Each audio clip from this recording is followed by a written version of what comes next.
maraming salamat po sa Panginoon.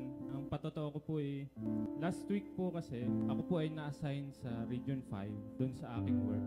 So, yun po yung bayan namin.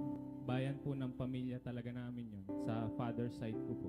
Matagal ko na pong pinapanalangin na tumanggap sa Panginoon yung tatay ko po. Nandun yung kaba, andun yung takot kasi baka ma-refuse lang ako.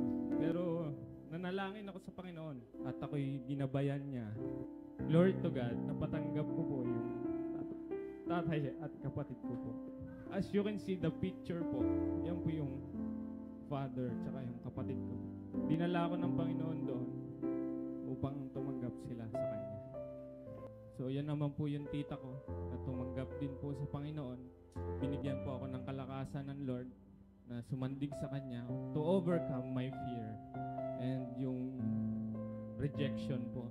So lagi po ako nanalangin bago po ko sila ipanalangin. Then kahapon po, naimbitahan naman po ako to speak sa prayer po ng isang event namin. And 12 souls po yung nailapit ko sa Panginoon diyan at tinanggap nila ng buong puso ang ating Panginoong Jesus. Isa lang po yung natutunan ko, nandun yung takot, andun yung iisipin mong marereject ka.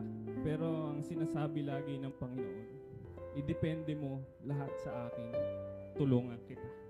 Huwag po nating isuko yung pamilya natin. Ilaban po natin yan.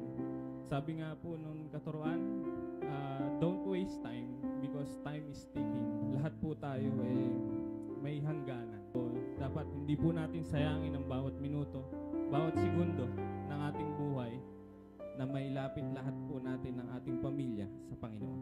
Maraming salamat po and glory to God.